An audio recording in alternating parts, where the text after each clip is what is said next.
Bonjour et bienvenue à la présentation de mon projet de fin d'études, soit le bot web ou un web scraper comme qu'on appellerait plus en anglais, qui est un peu plus représentatif que bot web, qui est assez généraux comme terme.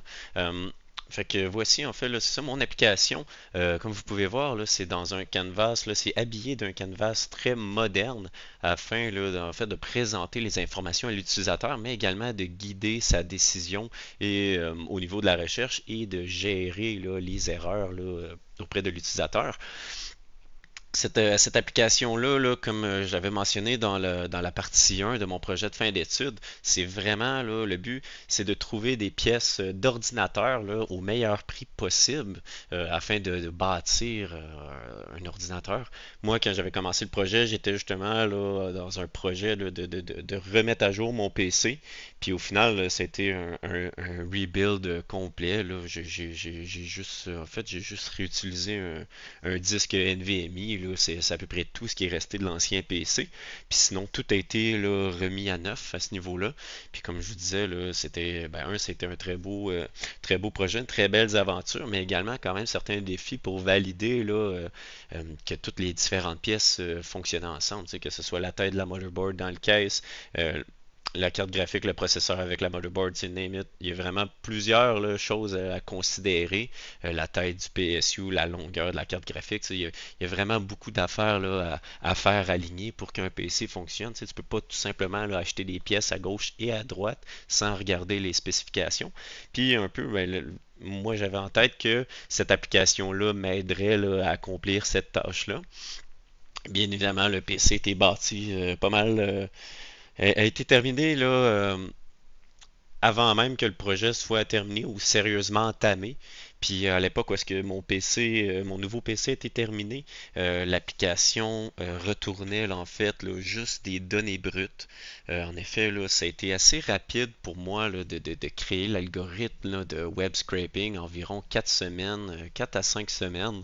Mais comme je vous disais, tu sais, ça retournait tout simplement là, une tonne de données brutes à la console qui n'était pas vraiment utile ou qui était très difficile en fait là, à trouver quoi que ce soit parce que là tu te ramassais à scroller pendant des dizaines de minutes puis ça devenait mélangeant. C'était vraiment pas utile pour l'utilisateur. Puis comme qu'on sait là, généralement là, avoir une quantité là, soit une tonne de données brutes, ça n'a aucune valeur ajoutée. Hein. C'est vraiment la manière dont on utilise ces données-là, qu'on les partage, qu'on les traite. Les traitements après, toutes les opérations qu'on peut faire après la récolte de données, c'est ça qui vient créer de la valeur, puis qui nous permet d'être plus compétitif, là, puis de faire actually quelque chose. Euh, Fait que c'est entre autres ça aussi pourquoi j'ai voulu créer un canvas. C'est pour offrir à l'utilisateur là, une interface moderne, mais également utile qui permet là, de faire des recherches avancées, soit par mots-clés ou de filtrer ou de trier, de mettre en favori des produits là, qu'il va avoir trouvés qui correspondent à ses besoins.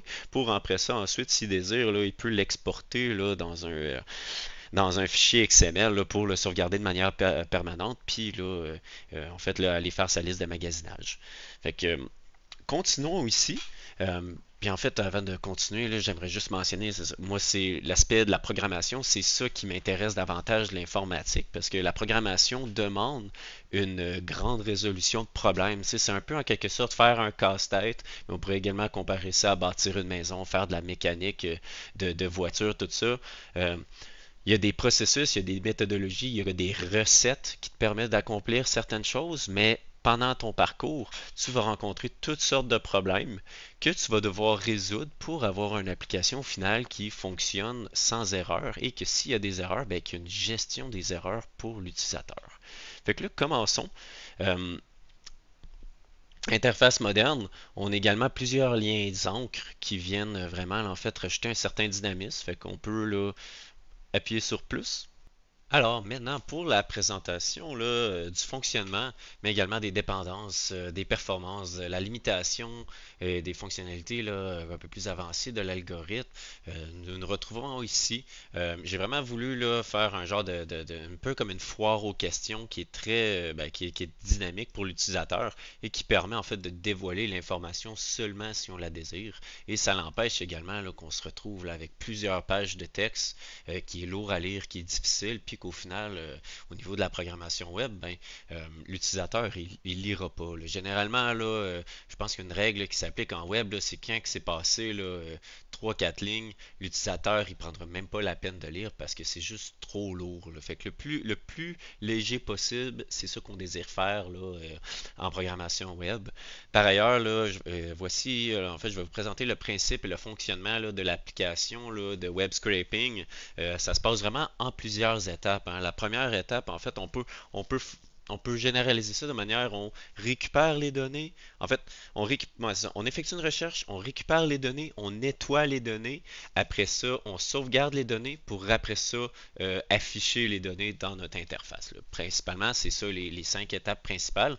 Euh, Fait que nous, la manière que la recherche s'effectue, on utilise vraiment, en fait, on fait une requête auprès du site de chacun des partenaires et on utilise le moteur de recherche de ces sites-là afin d'effectuer notre recherche.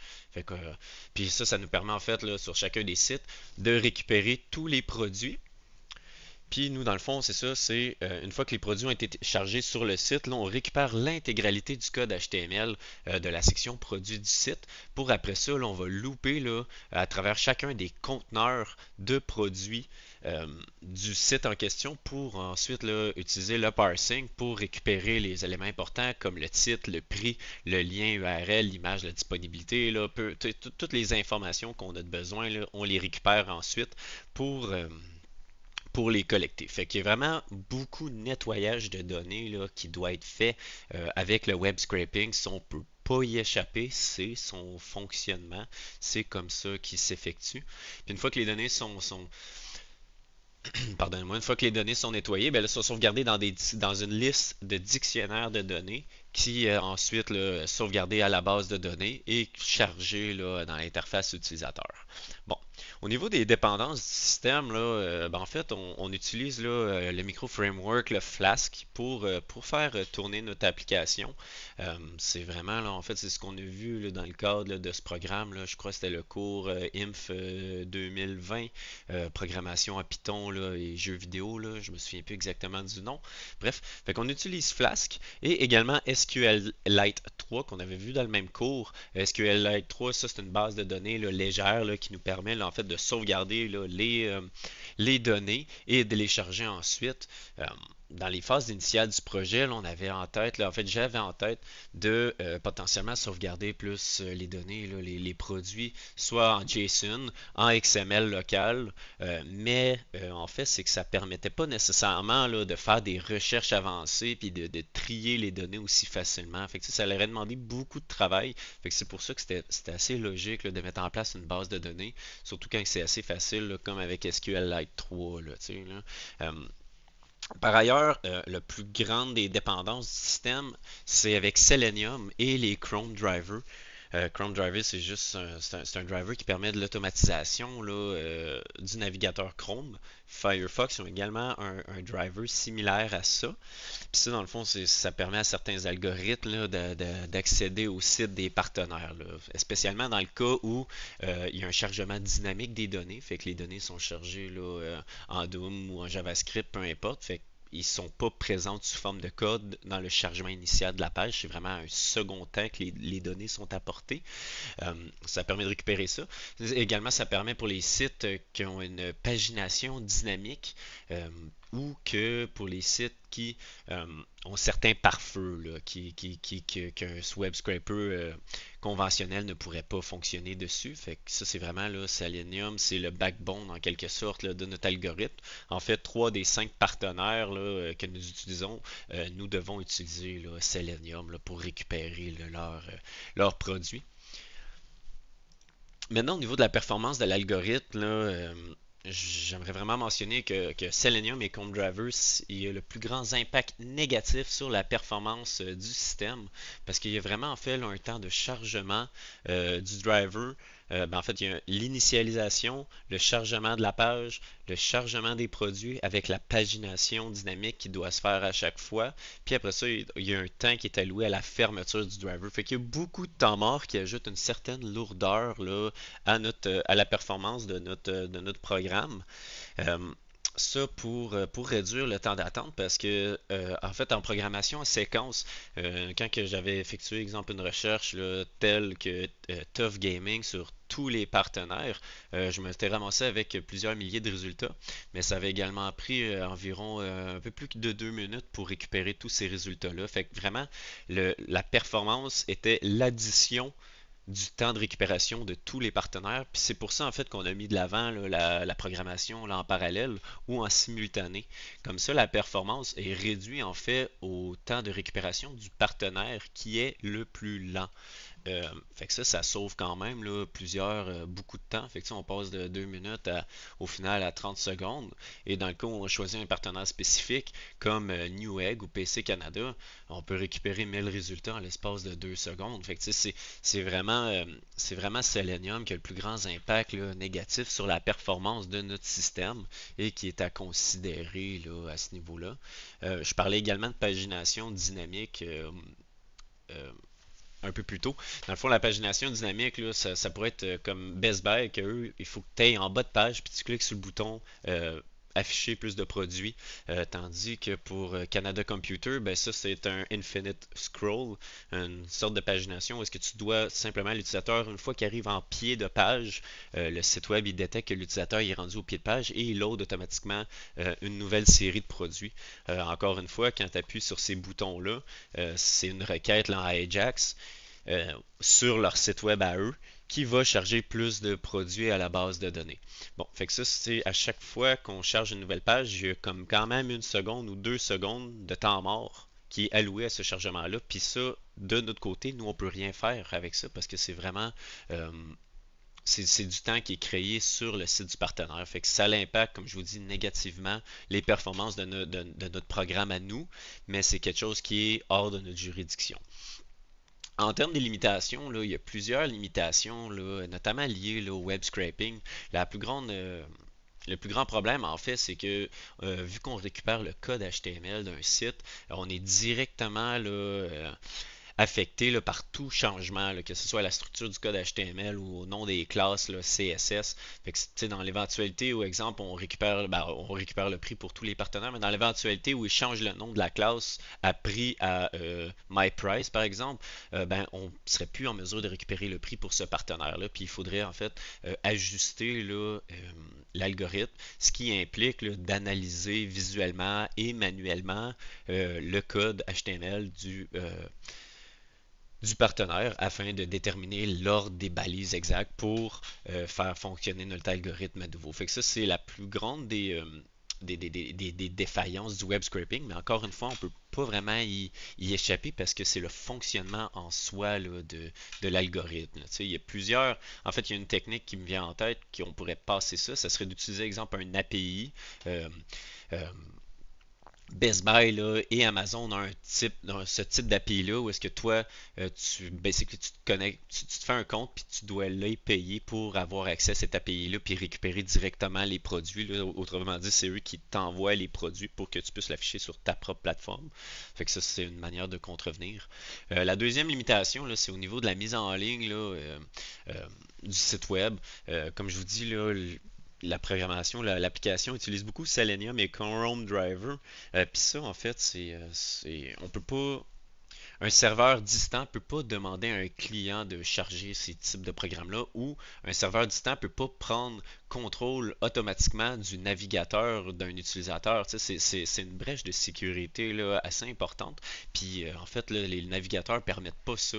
C'est contre les lois des navigateurs, mais également Chrome Driver ne permettrait pas ça non plus. Fait que dans l'éventualité où je voudrais mettre en ligne l'application, il faudrait en fait là, que j'exécute les drivers puis toute la récupération, l'algorithme du côté du serveur serveur.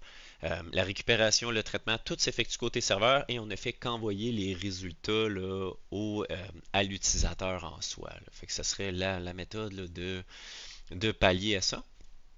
Ensuite, parlons là, de l'exportation. En fait, là, nous, là, comme je vous disais tantôt, là, on a vraiment là, une interface là, amicale, intuitive pour l'utilisateur, mais on veut également rendre l'application interopérable parce que, comme on sait, là, avoir un lot de données brutes, ça ne crée pas de valeur, mais pouvoir, tu sais, ça donne une option d'interopérabilité entre les systèmes. C'est pour ça qu'on exporte au format XML. Ça permet entre autres là, de sauvegarder de manière permanente les résultats, mais ça permet également, exemple, à un utilisateur de se faire sa liste de magasinage. Tu sais, il l'exporte, fait qu'il peut l'avoir sur son téléphone, il peut l'avoir, tu sais, peu importe au format, là, après ça, c'est facile pour lui de transformer ça au format qu'il désire pour que ce soit le plus convivial pour lui. Puis c'est ça. Fait que ça ajoute vraiment là, un degré de liberté là, à l'utilisateur.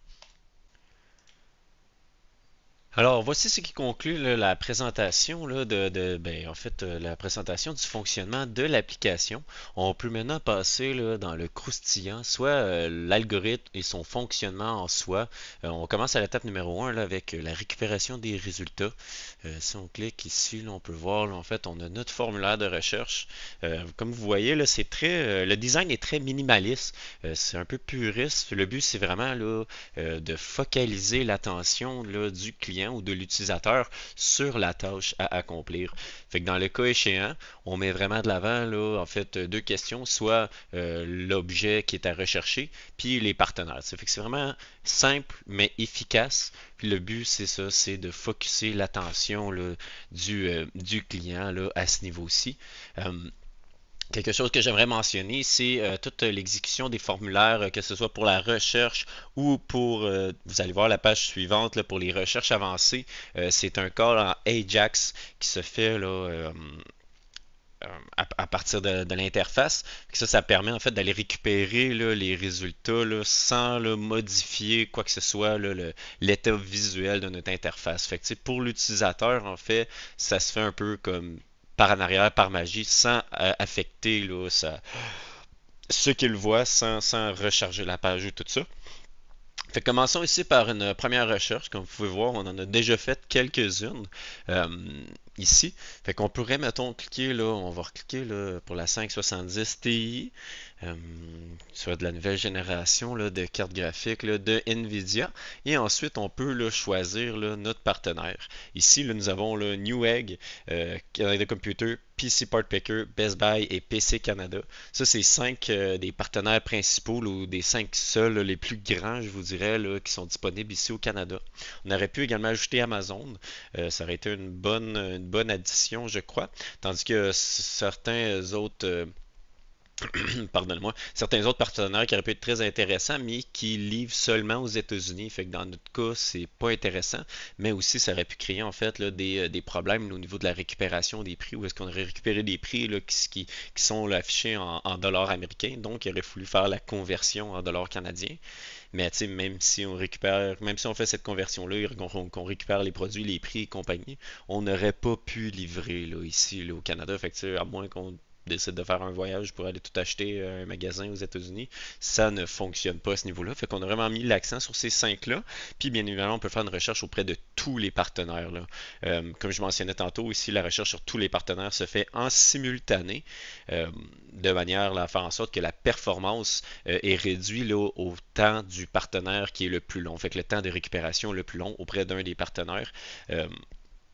Qui généralement, c'est un des partenaires là, qui utilise les Chrome drivers. Fait qu'on va effectuer la recherche. J'aimerais juste mentionner avant d'effectuer la recherche, là, le but aussi, c'est d'aiguiller là, l'utilisateur avec l'interface. Comme par exemple ici, là, le champ de la recherche est vide. Fait que vous voyez que ça ne fonctionnera pas. Mais également, si la, la, la, la- la- si l'élément que nous recherchons là, est trop long, fait la longueur de la string, le nombre de caractères. On a également là, un avertissement à ce niveau-là. Le but, en fait, c'est de protéger contre les attaques par injection là, au niveau de notre base de données. Par ailleurs, là, on a également là, au niveau de la programmation, lors de l'ajout, de la modification, peu importe, on a des processus là, de protection là, contre les injections. Là. Fait que c'est juste un type de programmation particulière là, pour résoudre ça. Fait que là, on va effectuer la recherche. Comme vous voyez, là, on demande à l'utilisateur de patienter. On désactive le bouton recherche et on attend là, les résultats. Ici, là, on peut voir là, auprès des différents partenaires là, en simultané l'exécution qui s'effectue. Puis si on regarde là, du côté là, du développeur là, au niveau du terminal, ben, on voit là, le chargement des nouvelles pages ici là, qui s'offrent à nous. Puis on voit, mettons, ici le nombre de produits trouvés auprès de Canada Computer. Puis d'autres informations là, utiles à ce niveau-là. Euh, là, ici, Best Buy devrait terminer là, son processus dans pas long. Ici, on affiche qu'on redirige le client. Et puis là, en fait, on arrive à la page des résultats. Fait comme vous pouvez voir ici, là, 450 résultats pour la recherche là, 570 Ti avec un temps de 35 secondes 80, 35 secondes et 80 millièmes. Ça, dans le fond, c'est le temps de récupération là, auprès du site Best Buy, là, qui était de facto le temps le plus long. Mais comme je mentionnais plus tôt, au niveau de la performance, si on prend Newegg, 450 résultats aurait pu prendre 2 secondes et 40 millièmes. Là, fait que c'est vraiment là, la performance est vraiment impactée énormément par le Chrome Driver parce que comme je disais, il y a un temps d'initialisation, il y a un temps de chargement du driver, en plus de toutes les opérations pour la pagination, il y a également un temps alloué à la fermeture du driver. Fait qu'il y a beaucoup de temps mort qui est juste alloué à des processus comme internes pour le Chrome Driver. Bref, fait que si on passe là, au vif du sujet, comme vous voyez, on a une interface graphique, fait que vraiment une belle séparation ici. En haut, là, on a la recherche avancée avec les filtres, fait qu'on peut faire une recherche par mots-clés. Parmi les items qu'on a déjà trouvés, on a une recherche selon les partenaires. On peut trier, fait que c'est en ordre descendant, ascendant, alphabétique, les prix, les favoris. Mais on peut également mettre un prix minimum, un prix maximum, puis on peut filtrer. Comme je vous disais tantôt, là, la recherche, c'est également fait là, au niveau là, d'un call Ajax. Fait que c'est très rapide, mais c'est également là, sans aucun impact là, pour l'utilisateur. On a également ici une pagination. Je crois qu'on limite là, à 48 le nombre de résultats par page en fait, là, fait que c'est ce qui se rapprochait le plus de 50 à vrai dire en multiple de 4. Puis là, comme vous voyez, là, ben, en fait, on affiche les produits ici. Là, on a la photo avec un peu de dynamisme là, ici pour zoomer sur le produit. On a le titre de l'article, mais on a également un lien qui nous apporterait directement à la page. Le même lien qui est utilisé ici sur le bouton. On a le fournisseur, puis on a le prix. Ici, comme vous voyez, là, on a le prix actuel, mais on a également le prix en temps normal. Fait que certains sites affichent des discounts pour leurs items. Exemple, cet item-là, il n'y a pas de discount, mais lui, ici, il y a 100 pièces de discount. C'est pas tous les sites qui ont ça, mais les sites qui ont ça, on l'affiche là, à ce niveau-là. On affiche également là, la disponibilité. Là, certains sites permettent de voir la disponibilité des articles. Fait qu'on flag là, les articles qui sont non disponibles. Comme ça permet d'éviter des clics à l'utilisateur là, pour tout ça. En parlant des produits, là, on a également en fait l'option favori ici. L'option favori, ça modifie, ça l'update automatiquement là, le produit dans la base de données pour qu'il soit un favori. Fait qu'ensuite, comme je vous dis, on pourrait là, faire favori seulement, puis ces deux articles-là apparaîtraient là, parmi nous. On va maintenant là, faire là, la recherche avancée. Fait que là, on va faire des tests. J'ai déjà quelques autres recherches que j'avais faites, ben, en fait, d'autres produits que j'avais récupérés par le passé. Euh, Puis là, ben là, on pourrait, en fait, la recherche avancée s'effectue pas juste sur les produits qu'on a été récupérés récemment. Fait que dans le cas échéant, les 450 produits, ça serait sur tous les produits récupérés qui sont dans l'historique de l'application. Fait que ça permet en fait, là, au niveau des favoris, de choisir, par exemple, une carte graphique, un processeur, un ventilateur, des RAM, puis à partir de là, vraiment choisir plusieurs composantes qui nous intéressent et ensuite de l'exporter. Là. Fait que là, on va commencer par la recherche avancé. On regardera là, pour l'exportation par la suite. Fait que comme je vous disais, on peut faire une recherche par mots-clés. Fait que, on va garder ça simple, on va écrire 5,70. On va trier parce que nous, on veut le prix le plus bas. Mais le prix le plus bas, il y a certains partenaires qui affichent pas leur prix ou certains produits qui n'ont pas de prix. Ça peut être par exemple des produits qui sont pas encore sortis, entre autres, ou des sites comme PC Part Picker, que eux, généralement, ils ont également du web scraping qui s'effectue. Fait que parfois, ils ont des prix, des fois, ils n'ont pas de prix. Il faut vraiment aller voir auprès d'un partenaire. On pourrait mettre un prix minimum, un prix maximum. On va faire une recherche parmi tous les partenaires, le plus bas prix, et on appuie, on filtre, et c'est mis à jour d'être là. Fait que vraiment, on voit que tous les filtres là, sont respectés.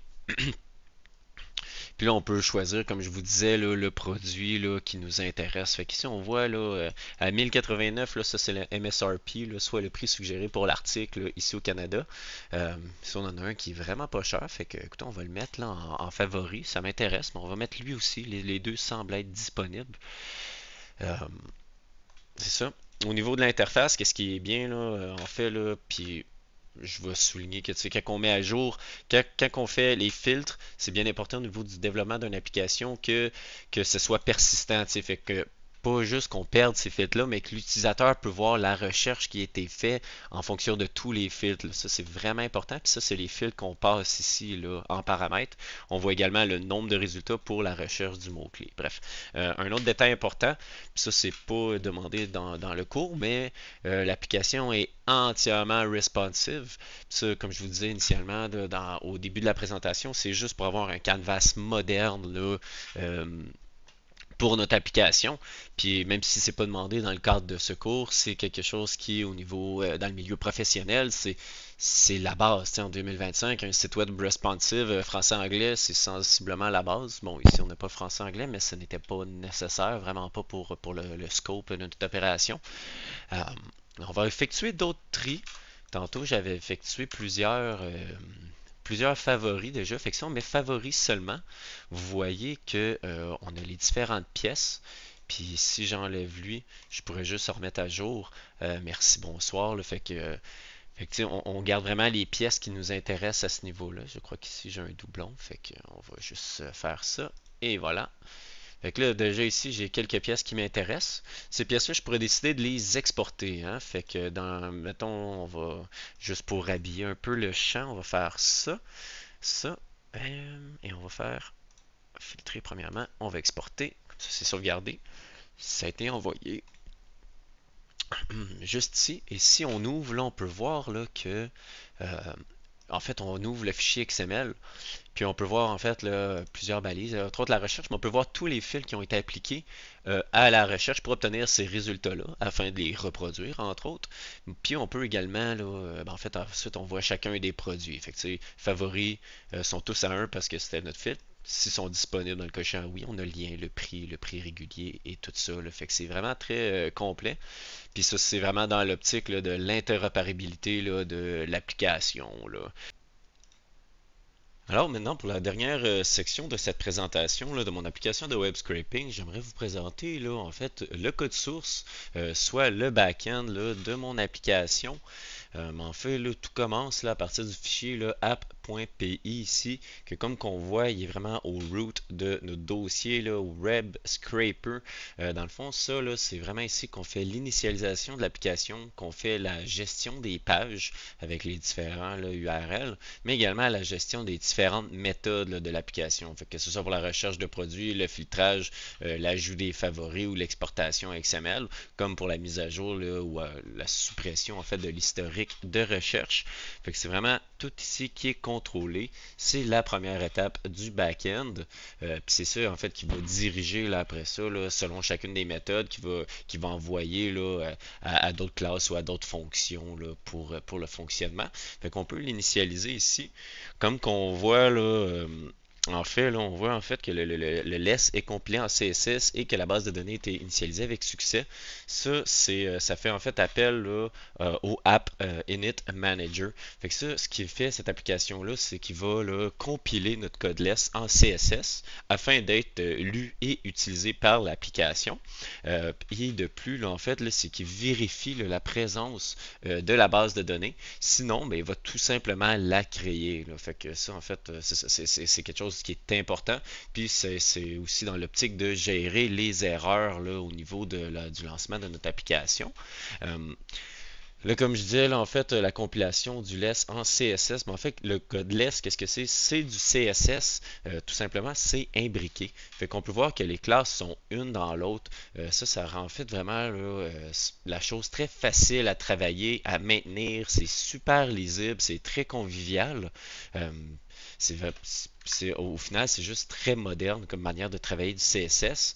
De plus, un avantage, là, c'est qu'on peut mettre des constances dans le less. Fait que ici, mettons, ma couleur primaire, c'est ce jaune-là, tandis que le noir, le blanc, le ci, peu importe, le padding, c'est différent vraiment, là, toutes sortes, euh, toutes sortes de paramètres qui sont utilisés en répétition à travers du code, mais je crée des constances, puis je fais tout simplement qu'appel à la constance, comme qu'on peut voir dans l'exemple ici. Ça permet en fait que si j'aimerais changer la couleur principale pour du orange, ben j'ai tout simplement à changer pour du orange et le tour est joué. Tu sais, c'est updaté automatiquement partout dans le code. Fait que c'est très convivial et très pratique. Par ailleurs, le less, comme je vous dis, c'est beaucoup plus lisible que le CSS parce que comme qu'on voit, une fois que c'est compilé, malgré que chaque ligne, que chaque classe a sa propre ligne, on voit qu'il y a une certaine lourdeur là, dans le code CSS. C'est difficile à lire, c'est difficile à travailler. Mais on remarque également là, une répétition du nom des classes ici qui, encore une fois, crée beaucoup de contenu juste pour rien puis qui en fait là, crée un risque au niveau du développeur là, de se tromper. Tu sais, des fois, tu veux juste aller modifier une classe en précis, sauf qu'il faut toujours que tu répètes, OK, euh, moi je veux modifier là, accordéon bouton, mais faut que ça soit accordéon bouton dans accordéon section qui est dans description section. Tu sais, fait que ça crée vraiment une répétition, puis de lourdeur, puis de lenteur, puis c'est difficile à mener. C'est pas idéal en fait là, en 2025, puis c'est pour ça que moi j'adore travailler avec le less en soi. Ensuite, là, l'application, en fait, là, euh, ben, en fait, ici, là, on peut voir là, les différents, là, la différente composition de mes fichiers. Fait, comme je vous disais, App et Init Manager, c'est vraiment au root de mon dossier web scraper. On a le requirement.txt. Ça, il s'agit autrement dit de tous les modules là, Python qui doivent être chargés ou téléchargés là, afin de faire fonctionner notre application. On a également la base de données ici, là, telle que créée là, avec SQLite 3. De plus, on a le dossier template. Fait qu'ici, template, là, c'est tout simplement là, les différentes pages là, HTML qui composent notre application. De plus, on a le dossier statique. Statique comprend soit les images, là, qui est les backgrounds des différentes sections là, de mon application, comprend le code CSS, et on a également là, le dossier le core ici. Là. Fait que core, qu'est-ce que c'est? C'est tout simplement, c'est toutes les méthodes de l'application. Hein. On peut, l'exemple ici, voir là, le Error Manager. Ça, c'est vraiment là, et ça, c'est utilisé là, dans les phases initiales là, de mon web scraping, soit là, qui valide là, la bonne connexion au site ou toute erreur de connexion, comme exemple que la page est introuvable ou que le serveur est éteint ou peu importe. Là. Euh, mais il gère également, en fait, il fait en sorte qu'il y ait bel et bien des produits qui ont été trouvés sur le site. Là, là. Fait que ça, encore une fois, on a plusieurs algorithmes de web scraping, fait que c'est pour éviter la répétition de ce code-là qui est répété dans chacun des algorithmes. On fait tout simplement un appel à la fonction et merci, bonsoir. Puis après ça, quand on veut modifier, maintenir, on vient juste modifier ici et c'est appliqué à toutes les différentes, à tous les différents scrapers. On peut par ailleurs là, donner ici l'exemple pour l'exportation en XML. Fait que vraiment, on, c'est sensiblement à ça. On pourrait rajouter une autre fonction qui permet d'exporter en fichier Excel, par exemple. La Notification Manager, ça, c'est toute la manager de notification, mais qui sont affichés ici dans le terminal. Fait que ça, c'est vraiment destiné là, aux développeurs, au roulement de l'application. Fait que si je vous donne, par exemple, on va se faire un exemple concret. Fait que là, on peut voir ici toutes les différentes là, notifications qui sont affichées là, pour le développeur. Là, puis ça permet en fait là, de vraiment là, en fait, de traiter notre application. Par la suite, on peut vraiment passer là, dans ce qui est intéressant. Par exemple, le Data Scraper Main, là, ça c'est vraiment là, ici qu'on va dispatcher en fait notre scraper en fonction des différents endroits qu'on recherche. Fait, comme vous pouvez voir ici, ça c'est chacun des partenaires dans les cas, mais comme le cas 0, c'est tous les partenaires. Et ici, on voit notre exemple là, de programmation en parallèle ou en simultané, qui encore une fois, comme je vous disais, là, a un impact significatif là, sur la performance de notre algorithme. On a également laissé une sixième option. Ça, mais c'est pour le testing seulement. Autrement dit, ça, c'est la programmation en séquence. Ça, c'est pas accessible par l'utilisateur via notre application, mais on pourrait facilement là, y accéder. Puis, en fait, là, pouvoir le comparer la performance de l'algorithme entre séquence et en parallèle, ce qui est vraiment intéressant. Après ça, là, en fait, le Data Scraper Main, il envoie là, dans Data Scraper en soi. Puis là, comme vous pouvez voir, chacun des partenaires a sa propre classe là, de Scraper. Puis là, ben, on l'initialise. Il y a la fonction Search, basically, qui te retourne tous tes contenus. Puis dans cette fonction Search-là, ben, on envoie dans le parser. Fait on envoie au parser le contenu du produit. Puis en fait, chacun des parsers il se doit d'être adapté à chacun des sites des partenaires. Parce qu'encore une fois, le principe de fonctionnement d'un web scraper, c'est de récupérer le nom des classes, les balises, le nom des classes, le CSS, le nom des balises, le HTML, puis à partir de là, de récolter là, toutes les informations nécessaires là, à notre programme. Par ailleurs, là, le dernier fichier que je pourrais vous montrer, là, c'est la gestion là, de la base de données là, qui est juste ici. Là. Fait que, c'est vraiment encore une fois, le but, c'est de segmenter notre application, et puis également là, de faciliter la maintenance de celle-ci, mais aussi la compréhension. Fait qu'on regroupe vraiment en quelque sorte par grappe toutes les fonctionnalités inhérentes à un sujet précis ou à un domaine précis de notre application. Euh, ça, ben, en fait, on a simplement quelques fonctionnalités, deux pages, puis on voit qu'on a quand même plusieurs fichiers, puis certains qui font plusieurs centaines de lignes. Fait que, on ne peut que se demander là, des applications, exemple comme SACLIC ou n'importe quelle application là, pour le système de santé au Québec ou les sites gouvernementaux, tout ça. Il doit y avoir des centaines et des centaines de fichiers là, juste de différentes fonctionnalités de classe, tout ça, qui peuvent ensuite être plus facilement être réutilisés dans le code. Là, fait que vraiment, le système de classe et la programmation objet, le but, c'est juste d'éviter la répétition de notre code, puis de ne pas réinventer la roue à chaque fois. Là, puis c'est juste d'être efficace là, au niveau du développement. Fait que c'est ça. Maintenant, voici ce qui conclut en fait là, la présentation là, de notre web scraper. Initialement, là, je vous ai présenté le but du projet. Je vous ai également présenté le fonctionnement, les limitations, les dépendances du système, puis les raisons là, derrière là, certains de nos choix là, en termes de développement de l'application. De plus, je vous ai présenté là, le visuel, là, soit le front-end de notre application, ainsi que son côté là, back-end là, qui est plus destiné là, aux développeurs. J'espère qu'elle vous a plu. J'aurais vraiment ça aimé la mettre en ligne. Je pense que ça a été un beau défi là, à réaliser en soi. Ça aurait également fait une très belle pièce de portfolio là, pour les entrevues, là, pour des entrevues là, à venir dans le futur, là, lorsque je vais avoir terminé mon baccalauréat et chercher un emploi. Mais bref, j'espère que ça vous a plu. Puis au plaisir de vous revoir.